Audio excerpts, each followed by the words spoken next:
अज क्या खबर हो आदि बोले 1500 रुपये भी कुछ ब्रैकेट लाई थी कि मींगना पाई ने दुध दिता क्या दिता ਇਹ ਬੋਲੀ ਤੇ ਵੱਡੀ ਗੱਲ ਬੋਲੀ ਵੀ ਦੁੱਧ ਤਾਂ ਦੇਣਾ ਹੈ ਸੁੱਖ ਹੈ ਪਰ ਦੇਣਾ ਮੀਂਗਣਾ ਪਾਈ ਕੇ ਸਿਆਪਾ ਜਿਹੜਾ ਐਸਾ ਹੈ ਇਹਨਾਂ ਦਾ ਲੋਕਾਂ ਦਾ ਘੱਟ ਹੈ ਆਹ ਲੋਕਾਂ ਦਾ ਜ਼ਿਆਦਾ ਹੈ ਗੱਲ ਪੁੱਛਣਾ ਚਾਹਾਂਗਾ ਆਪਣੇ ਹਿਮਾਚਲ ਦੇ ਲੋਕਾਂ ਤੇ ਹੀ कि भाई साड़ी कीमत 1500 रुपये है कि अपनी या वरीय का कोई क्राइटेरिया नहीं है पंडित जी। आप इनके लारों लप्पों में मत आए, चाहे वो बीजेपी के हों या कांग्रेस के हों, कम से कम अपना जो कुदरत का दिया हुआ विशेषाधिकार है ना सोचने का, उस विशेष अधिकार की उस विशेषता का आप इस्तेमाल करें। बड़ा मुद्दा बन गया स्मार्ट मीटर, हालांकि सरकार बोल रही स्मार्ट मीटर के कोई गड़बड़ नहीं है। ये राष्ट्रीय नीति है या फिर प्रदेश स्तर पर नीति है? दसे कल दो तीन साल बाद मीटर कदे होंगे जेडे अपडेट हो जाते, फिर और स्मार्ट ही ना बदला। जब भी इनका टेंडर होते हैं कितनी कंपनियां रेस में आती हैं? वो पार्टियां सबसे पहले रेवड़ी का विरोध करती थी, आज सही बंडा दिया। आम आदमी के लिए, हमें और आप लोगों के लिए, हमारे घर की जो महिलाएं हैं उनके लिए क्राइटेरिया फिट हो जाता है। सूला भी घोषणा हुई 1500 दिन जी जी, अरे बाकी जो था इंतजार करना पड़ा काम। अभी पटवारियों का था तो उसमें विशाल कितना हुआ था? 1,87,000 लोगों ने अप्लाई किया, 800 रुपया फीस है। अब उसके साथ उस रेवेन्यू को गुना कर लीजिए कि हर सरकार आती है और कहती है कि हम इंडस्ट्रियलाइजेशन बद्दी बरोटी वाला नारागढ़ से आगे 1 इंच नहीं बढ़े कि सैटेलाइट टाउन्स बसाएंगे। बीजेपी कांग्रेस इतनी ढीठ हो चुकी है कि अब इनको बोलते हुए भी शायद हिचकिचाहट नहीं तो उसको बात बन रहा सैटेलाइट में था वो उजड़ गया, अब लंज वाली तरफ ले गए, लंज में बढ़ रहा है, फिर एक नया चंडीगढ़ बना रहे हैं, एक नया, यानी न गग्गल वाले बसेंगे न लंज में कुछ होगा। यहाँ पर ऐसी कौन सी आग लगी हुई थी कि यहीं पे बनाना है, यहीं से उठाकर वहां पहुंचाना है? एयरपोर्ट में ज्यादा खुश क्यों है सरकार? वो रेल की बात क्यों नहीं करती कि हम रेल लाएंगे? क्योंकि रेल तो सबसे ज्यादा फायदेमंद है, सस्ती है। सरकार ये कहती है ना कि हमने बहुत अच्छा मुआवजा दिया है, मुआवजा सपनों का नहीं होता भाई साहब। लेकिन दुख की बात है कि कभी भी ये इतना बड़ा मुद्दा भूमि अधिग्रहण नहीं बनता है। नमस्कार, आप देख रहे हैं ब्लैक एंड व्हाइट ब्रॉडकास्टर और मैं हूं पंकज पंडित। मेरे साथ है उदय, पीछे हैं धौलाधार। धौलाधार जी एक बार दोबारा बर्फ पईयो कने माहौल पूरा जेड़ा है से जियां बसंत आंदा था तो इस बाद पाला जेड़ा से उड़ जांदा था, पर इस बार बरखा कने बर्फ के दर्शन जेड़े है से बसंत कने। सबसे पहले उदय भाई तो चक्कर के है अग्निवीर तो नहीं बनी है? तो कहानी है पंडित जी, अग्निवीर वास्ते एक उम्र है मैं जिसते 2-4 साल ओवरेज हुई है। मैं पत्रकारिता विच भी आंदे बड़े अग्निवीर होंदे जेड़े भाई कुछ टाइम काम करदे फिर तीसरे बाद रिटायर कर दिंदी सरकार। सांझे भी तो कई लाले रिटायर किया। अच्छा अच्छा, तो परमानेंट अग्निवीर है। तो भाई मेरे आज क्या खबर हो आदि बोले 1500 रुपये भी कुछ ब्रैकेट लाई थी। ब्रैकेट क्या लगाई थी? अभी बोलिया 2 लाख रुपया आपकी जो आय है उसका क्राइटेरिया लगा दिया कि 2 लाख रुपए से कम है तो आपको 1500 रुपया मिलेगा, अगर 2 लाख रुपए से ज़्यादा है तो आप बेहद अमीर माने जाएंगे। बाकी चीज़ें तो आप बेहतर जानते हैं। लेकिन जेड़ा 2 लाख रुपया कमांदा ये 2 लाख महीने दे कि साले दी? साले दी सर। यानी हिमाचल च जेड़ा भी 2 लाख ते ऊपर कमांदा से अमीर दी कैटेगरी च आंदा कदे चीज़ों 1500 रुपये नहीं मिलना। सरकार ने नोटिफिकेशन भी जारी करी थी। हाँ जी हाँ जी, आज पंजाब केसरी दी अखबार था यही बोल रहा था। तो तुम जो क्या लगा था कि इस पर सरकार कायम है? क्योंकि बीपीएल भी जो पहले दिया हुआ सरकार बड़े बीपीएल कट्टी थे, हुण बोला थे फेज 2 का सर्वे हो रहा थी, पक्के मकान भी जुड़ी जाने, ये लोग भी बीपीएल चाहिए। तो इतों मुझे लगता कोई दोबारा चेंज नहीं करेंगे। मंडी में बोलता था बुरा लगना, पर ऐसा एक कहावत है ना पुरानी कि मींगना पाई ने दुध दिता क्या दिता। ए बोली तो बड़ी गल बोली भी दुध तो देना है सुख है पर देना मींगना पाई के इसका क्या मजा। तो जो क्या लगता है जो 1500 जिस तरह से सरकार ने घोषणा की तालू क्या बोलिया था? ऐसा है कि उस दौर च इस वेला तो जिम्मेवारी सुखू भाइयों पर है सारी दी सारी है ना, लीड करा दे, पर वादा तो इकट्ठा था इन्हां दा। कांग्रेस का घोषणा पत्र ऐसा है तो कोई भी घोषणा पत्र है, पर स्यापा ਜਿਹੜਾ ਐਸਾ ਇਹਨਾਂ ਦਾ ਲੋਕਾਂ ਦਾ ਘੱਟ ਹੈ ਆਹ ਲੋਕਾਂ ਦਾ ਜ਼ਿਆਦਾ ਹੈ। ਮੈਂ ਇੱਕ ਗੱਲ ਪੁੱਛਣਾ ਚਾਹਾਂਗਾ ਆਪਣੇ ਹਿਮਾਚਲ ਦੇ ਲੋਕਾਂ ਤੇ ਹੀ कि भाई साड़ी कीमत 1500 रुपये है, 1500 रुपये ने तो हाँ गुणा कर लिया कि कितना कर 2 लाख रुपये तो हाँ इनकम दी वो लगाई थी। कभी सरकार ये सोचा कि जड़ी साड़ियाँ महिला न जिन्हों की इनकम कितनी करूँगी 1500 रुपया देना तां भी ये कने सबसे बड़ी गल कि अपनी वरीय का कोई क्राइटेरिया नहीं है पंडित जी। आप 5 साल के बाद आप चुनाव में उतरते हैं, आप एफिडेविट लगाते हैं कि मेरी इतने करोड़ की, इतने अरब की, इतने इतनी की, बदी है ना, बदी। क्या ऐसा क्राइटेरिया जो आम आदमी को लग रहा है मिनिमम इनकम का, क्या पॉलिटिशियंस को नहीं लगना चाहिए कि आप भी अपनी जो लगातार इनकम बढ़ती चलती है? तो यही वजह है, जब आम आदमी कंपैरिजन करता है तो जो हमारे हुक्मरान होते हैं वो बहुत ज़्यादा अमीर होते चले जाते हैं और आम आदमी 1500 रुपये के पीछे एक तरह से कहें कि हाशिए पर चला जाता है। और बड़ी बात, आज 2 लाख रुपए की इनकम लगा दी। आपके एक पुराने विधायक भी हैं, मंत्री बनने की रेस में भी हैं, कुल्लू से हैं, सुंदर सिंह। उनका एक बहुत वायरल हुआ था कि इतनी महिलाएं होंगी तो इतना बनेगा, इतनी होंगी तो हाँ भाई एक बैंड होंगे, एक 1500 और बंदे होंगी तो 1500 और बंदे। बिल्कुल, जब आप ऐसी अपनी वोट बटोरने के लिए ऐसी चीजें करते हैं तो आम आदमी के सपने बटोरने के लिए कुछ है? मैं तो ये कहूँगा कि भैया आप छोड़िए इन चीज़ों को, आप इनके लारों लप्पों में मत आएं, चाहे वो बीजेपी के हों या कांग्रेस के हों। कम से कम अपना जो कुदरत का दिया हुआ विशेषाधिकार है ना सोचने का, उस विशेष अधिकार की, उस विशेषता का आप इस्तेमाल करें।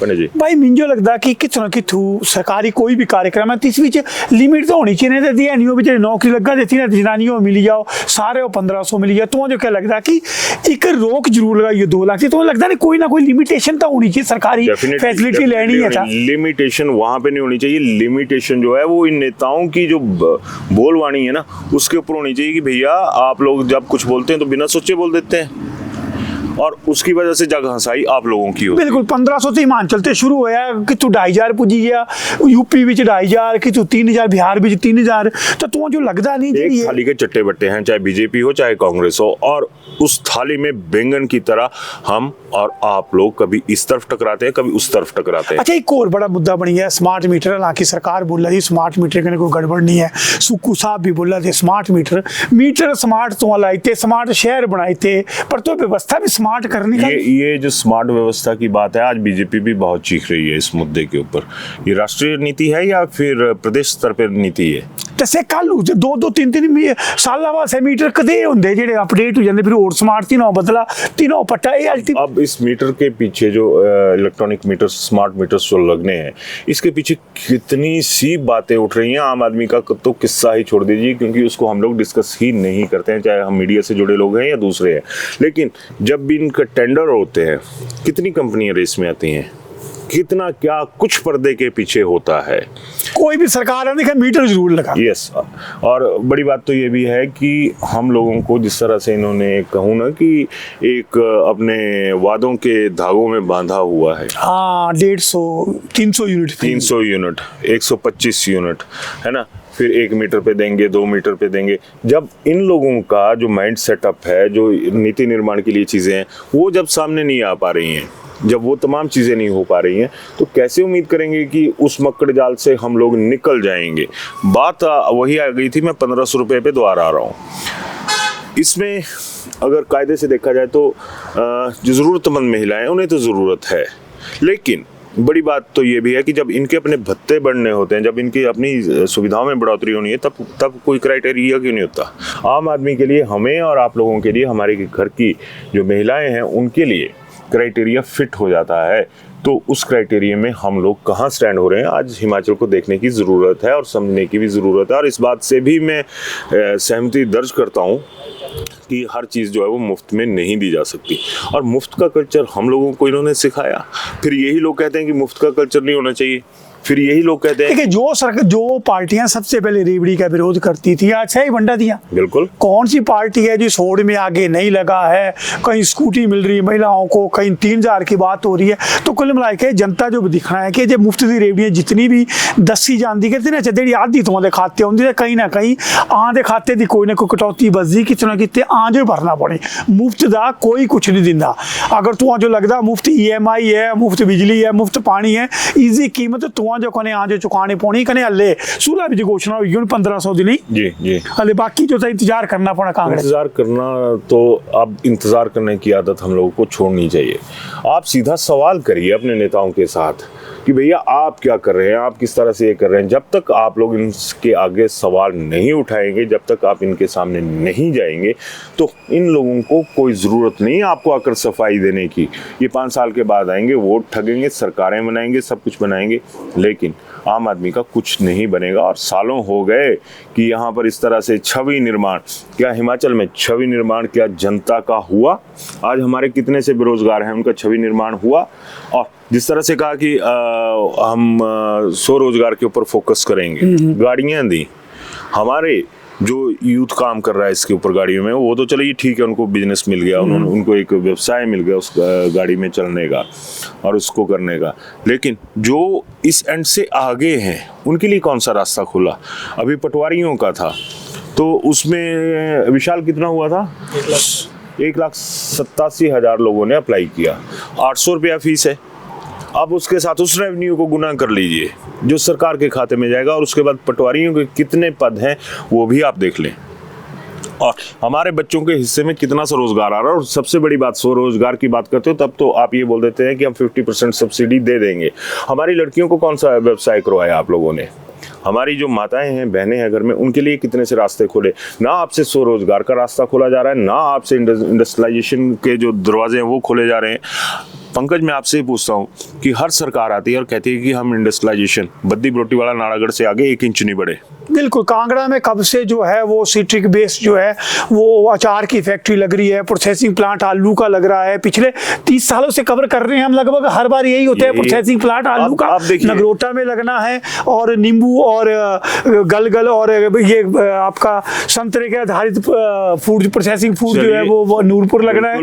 लेकिन वो आज तक कभी लगता नहीं है, और यहाँ तक कि हमारे इंडस्ट्रियल एरिया जो है वो भी कुल मिला के अब कागजों में ही नजर आते हैं, और ऐसी कोई बड़ी इंडस्ट्री कहीं भी नहीं है। अगर हम बद्दी BBN को छोड़ दें, उसके अलावा अंदर के हिमाचल में खासकर बड़े जिले जो हैं, कांगड़ा, मंडी, जहाँ पे सबसे ज्यादा बेरोजगारी है और जहाँ से ये सरकारें बनती है, ये बड़े नेता आते हैं, ये बड़ी गाड़ियां घूमती है, वहाँ पे कुल मिला करके जनता का फुटबॉल ही बना है। एक पार्टी आती है, वो कहती है उन्होंने नहीं किया, दूसरी आती है उन्होंने किया, लेकिन अपना रिपोर्ट कार्ड कोई नहीं बताता है।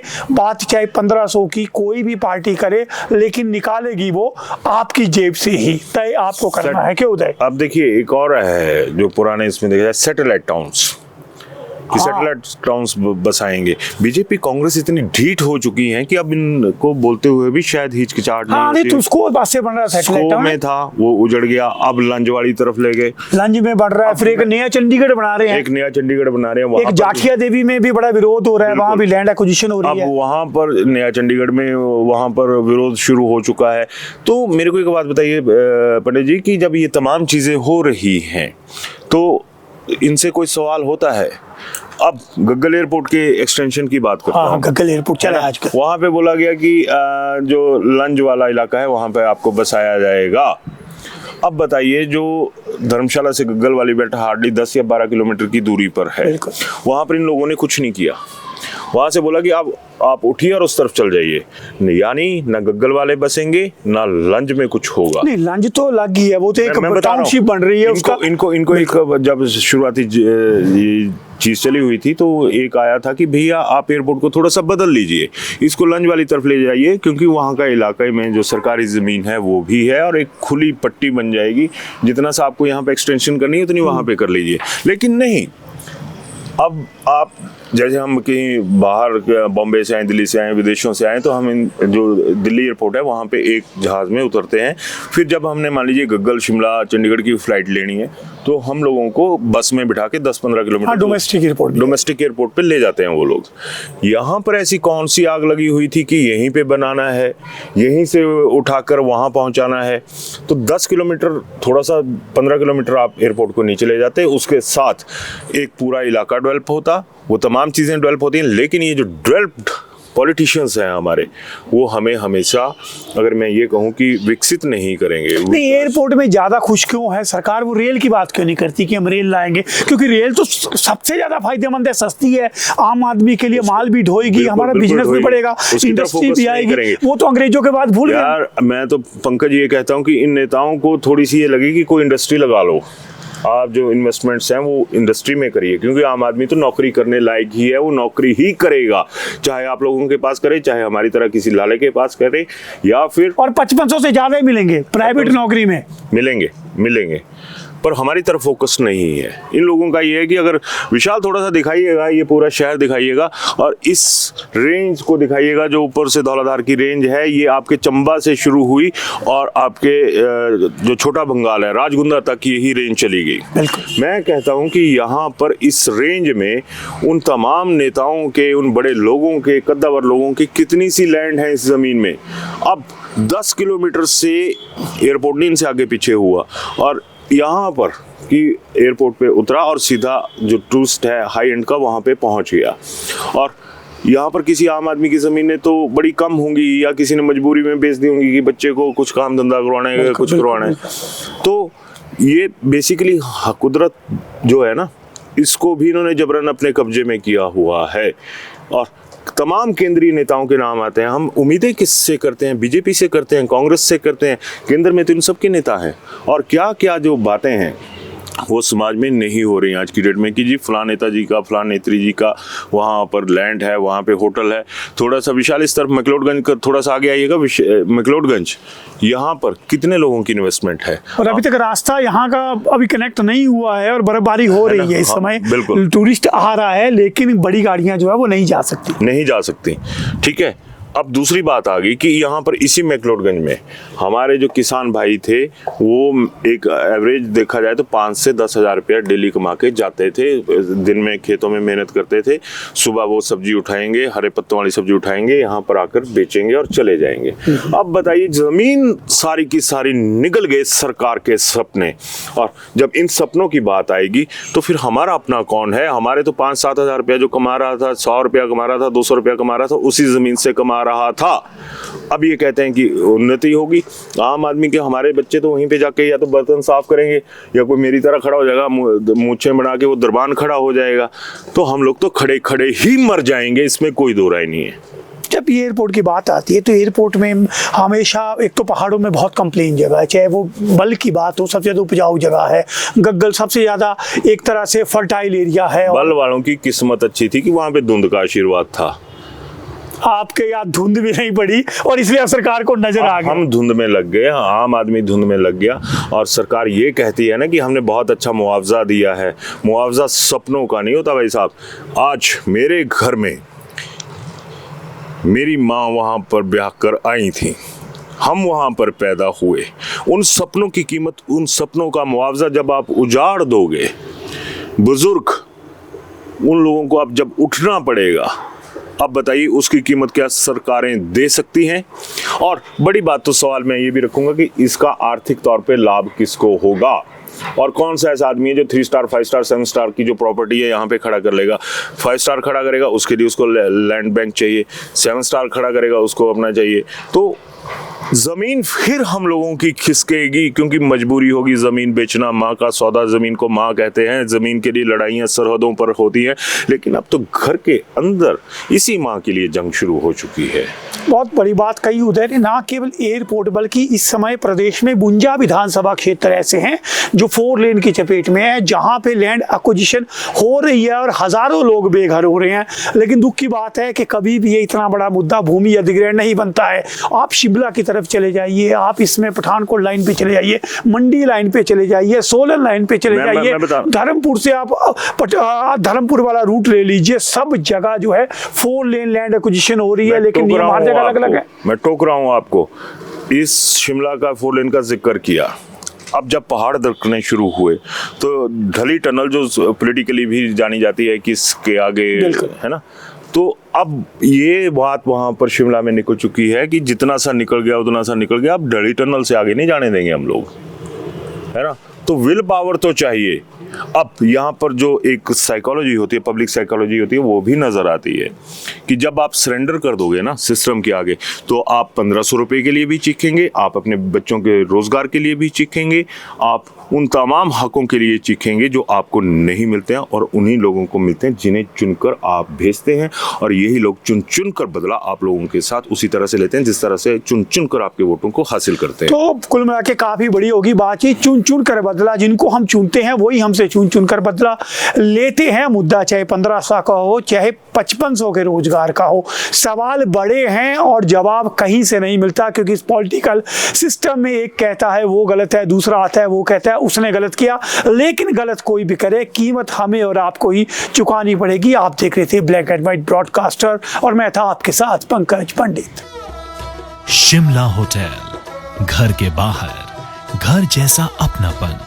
अपने वेकेशंस को सुनहरी यादों में पिरोएं शिमला होटल के साथ। राजसी वैभव और राजस्थानी आव भगत जो देगी आपको एक रॉयल फील। हिमाचल वासियों के लिए जयपुर में ठहरने का अपना hotel Shimla hotel. Heritage above 1, हवा महल रोड, चांदी की टकसाल, जयपुर।